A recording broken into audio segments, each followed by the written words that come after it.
Hi, hello, welcome to an academy and this is me Yugaselvi Gopinath. இன்னைக்கு நம்ம supreme court verdict ஒன்று பார்க்கலாம். Supreme court நமக்கு பல வெர்டிக்ட்ஸ் கொடுத்துருக்காங்க. அதில் இன்னைக்கு நம்ம பார்க்கக்கூடிய வெர்டிக்ட் என்னன்னா, voter has rights to know their candidates. So வாக்கிடக்கூடிய நமக்கு வாக்காளர், அதாவது தேர்தலில் நிற்கக்கூடிய நபர்களை பற்றின முழு விவரங்கள் தெரிஞ்சிக்கக்கூடிய உரிமை நமக்கு உண்டு. we have that complete rights. அதை பற்றி தான் நம்ம இன்றைக்கி பார்ப்போம்.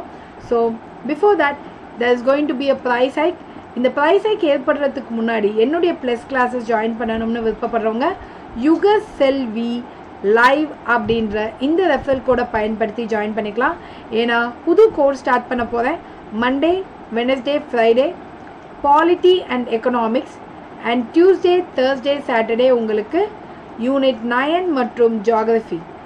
இதை தவிர்த்து daily evening current affair. So 5 subject ஒரே கோர்ஸில் நான் ஆட் பண்ணியிருக்கேன். ஸோ இந்த கோர்ஸ் கண்டிப்பாக பெனிஃபிட்டடாக இருக்கும். இந்த ப்ரைஸ் ஹைக் ஏற்படுறதுக்கு முன்னாடி நீங்கள் என்னோட ரெஃபரல் கோடை யூஸ் பண்ணால் இதுலேயும் 10% டிஸ்கவுண்ட் உங்களுக்கு அவைல் பண்ணுவாங்க. அது மட்டும் இல்லாமல் ஏதாச்சும் ஆஃபர், நீங்கள் 1 year சப்ஸ்கிரைப் பண்ணிங்கன்னா 3 months free and 24 months subscribe பண்ணிங்கன்னா 4 months ஃப்ரீயாக கொடுக்குறாங்க. ஸோ இது ஒரு நல்ல ஆஃபர், மிஸ் பண்ணாமல் என்ரோல் பண்ணிக்கோங்க. And let us see what is the Supreme Court talking about. Supreme Court, voter has the rights to know the candidate's qualification. ஒரு போட்டியில், அதாவது ஒரு தேர்தலில் நிற்கக்கூடிய நபரினுடைய அடிப்படை தகுதி நமக்கு தெரியணும். ஏன்னா நம்ம ஓட்டு போடுறோம், எதை நம்பி ஓட்டு போடுறோம்? அவங்க நமக்கு நல்லது செய்வாங்கன்ற அடிப்படையில் ஓட்டு போடுறோம். அப்படி இருக்கும்போது அவங்களுக்கு அந்த தகுதி இருக்கா? அவங்களால ஒரு சட்டத்தை நமக்கு இயக்கி தர முடியுமா? ஒரு கேள்வியை கேட்கக்கூடிய முடியுமா? மக்களுக்காக பேச முடியுமா? அவங்களுக்கு அந்த தகுதி இருக்கான்றதை நம்ம தெரிஞ்சுக்கணும் இல்லையா? So voter has the right to know the candidate's qualification.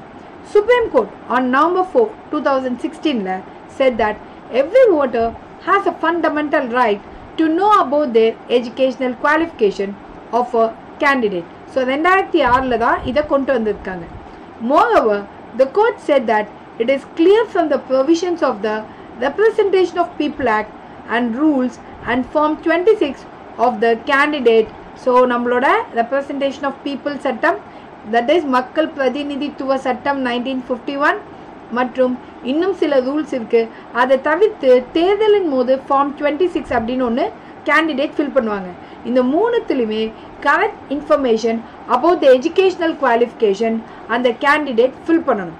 Supreme Court bench comprising of Justice A.R. Dev and Nageshwara Rao ruled that if there are only 2 candidates fighting the election and if it is proved that the returned candidate's nomination has been improperly accepted, then the one who lost the pool does not need to produce the proof. இது ரொம்ப முக்கியமான point. இந்த point என்ன சொல்லுதுன்னா, supreme court என்ன சொல்லியிருக்காங்க, that is தேவும் நாகேஸ்வராவும் என்ன சொல்லியிருக்காங்கன்னா, ஒரு தொகுதியில் 2 வாக்காளர் தான் போட்டிடுறாங்க அப்படின்ற பட்சத்தில் 2 பேரில் ஒருத்தர் தவறான வாக்குதல், அதாவது கேண்டிடேட்டோட குவாலிஃபிகேஷன் தவறாக கொடுத்துருந்தா அங்கே நடந்த எலெக்ஷனில் தோல்வி அடைஞ்ச இன்னொரு நபரினுடைய குவாலிஃபிகேஷனை நம்ம செக் பண்ண வேண்டிய அவசியம் கிடையாது அப்படின்னு இந்த சுப்ரீம் கோர்ட் இந்த ஆர்டரில் சொல்லியிருப்பாங்க.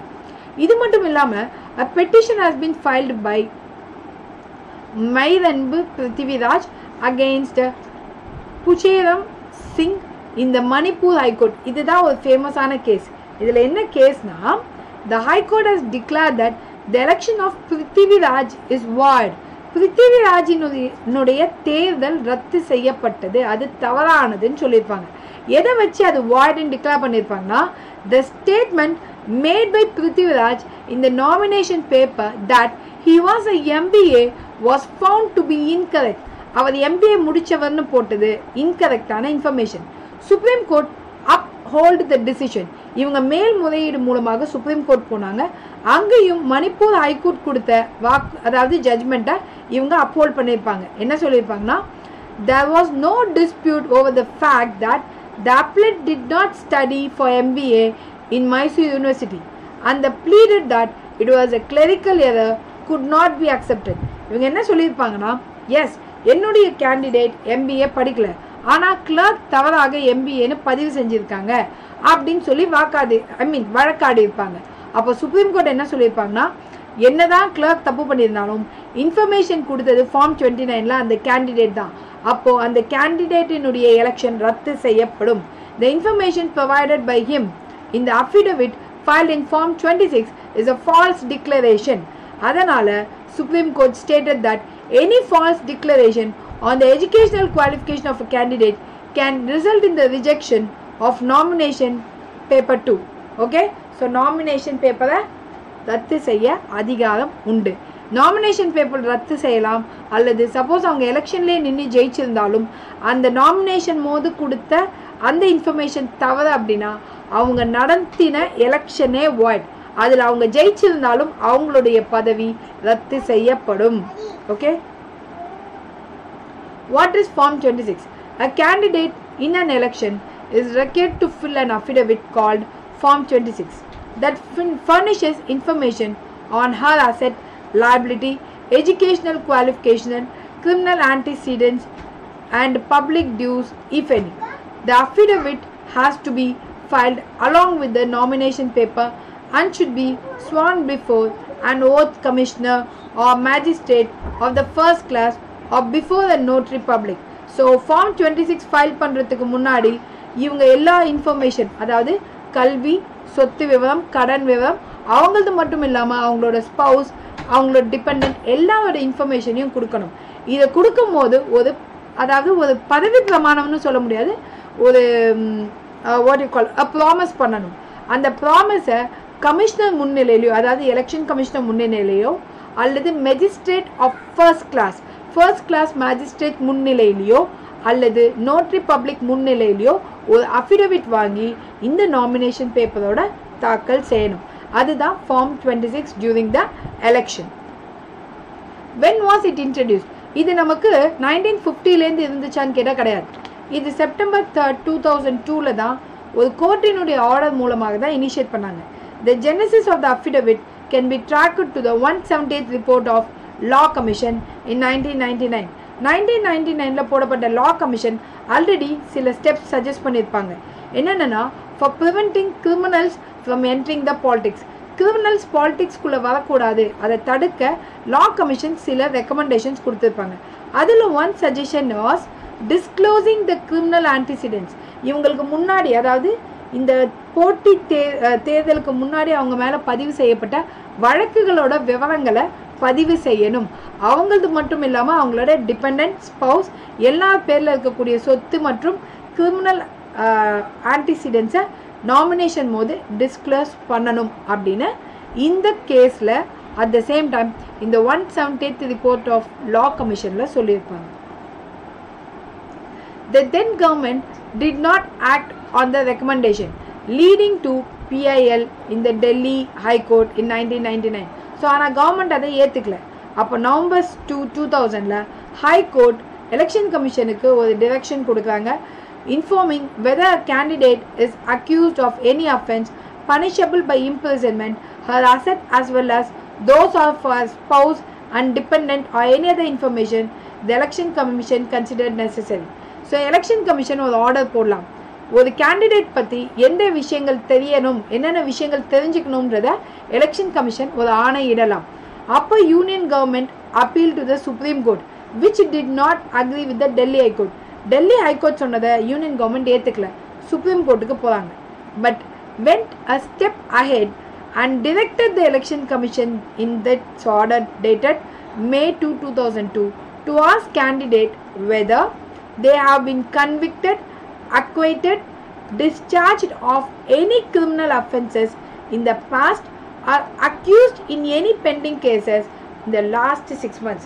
அவங்க என்ன சொல்கிறாங்கன்னா, பொதுப்படையாக கேட்காம பர்டிகுலராக நீங்கள் ஒரு வழக்கில் கைது செய்யப்பட்டீங்களா, அல்லது அதில் தண்டனைக்கு உட்படுத்தப்பட்டீங்களா, இல்லை தண்டிக்கப்பட்டு வெளியே வந்தவரா அப்படின்னு ஸ்பெசிஃபிக்காக கேளுங்க அப்படின்னு ஒரு சின்ன சேஞ்சஸை கொண்டு வராங்க.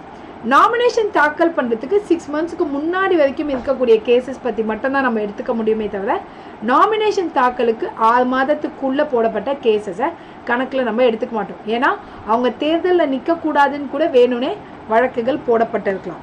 So before filing the nomination, election commission can seek the detail of asset, liability of the spouse dependent educational qualification of the candidate. படிப்பு, சொத்து விவரம், கடன் விவரம் எல்லாத்தையுமே எலெக்ஷன் கமிஷன் கேட்கலாம் அப்படின்னு சுப்ரீம் கோர்ட் ஜட்ஜ்மெண்ட் கொடுத்தாங்க. ஆஸ் அ ரிசல்ட் ஃபார்ம் 26 2002 நமக்கு எமர்ஜ் ஆச்சு.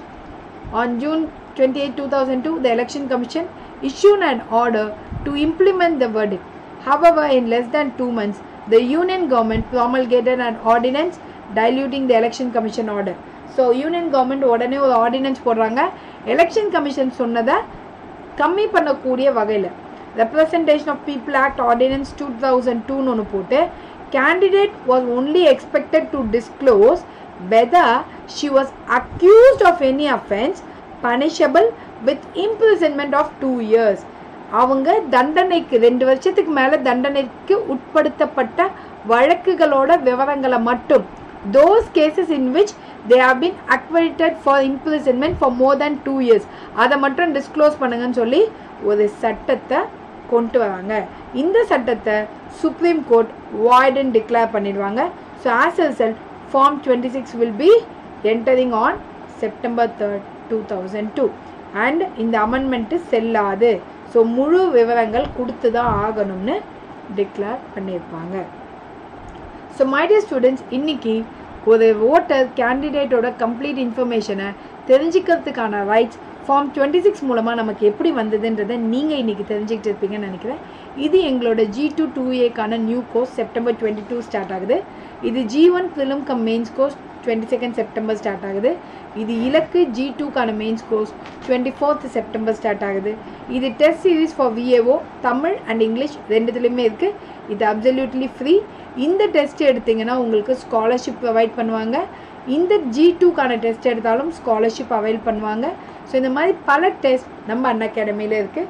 இதில் எதில் வேணாலும் நீங்கள் ஜாயின் பண்ண யுகசெல்வி லைவ் அப்படின்ற இந்த ரெஃபரல் கோடை மட்டும் யூஸ் பண்ணி நீங்கள் அன்லாக் பண்ணிவிட்டு என்னோடய ஃப்ரீ கோர்சஸும் பார்க்கலாம். அல்லது பே பண்ணணும் அப்படின்னா நீங்கள் அந்த 7000 நான் சொன்னேன் இல்லையா, 12 month subscription 24 month subscription use பண்ண நீங்கள் அகெயின் இதே ரெஃபரல் கோட் யுகசெல்வி லைவை யூஸ் பண்ணி 10% கண்டிப்பாக டிஸ்கவுண்ட் வாங்கிக்கலாம். நான் உங்களுக்கு 5 சப்ஜெக்ட் சொல்லிக் கொடுப்பேன். ஸோ உங்களோட சக்ஸஸ்க்கு நான் கேரண்டி. நான் சொல்கிறத மட்டும் நீங்கள் கரெக்டாக ஃபாலோ பண்ணிட்டு வந்தாலே போதும். இதுக்கு முன்னாடி போட்ட YG's குட்டி ஸ்டோரி அதையும் பாருங்கள், உங்களுக்கு கண்டிப்பாக பிடிக்கும். பிடிச்சிருந்தா என்னோட ப்ளஸ் கோர்ஸில் ஜாயின் பண்ணிவிட்டு பேசிக்லேருந்து கற்றுக்க ஸ்டார்ட் பண்ணுங்கள். அப்கமிங் ஜனவரி எக்ஸாமை கிராக் பண்ணலாம். Have a nice day. Good night.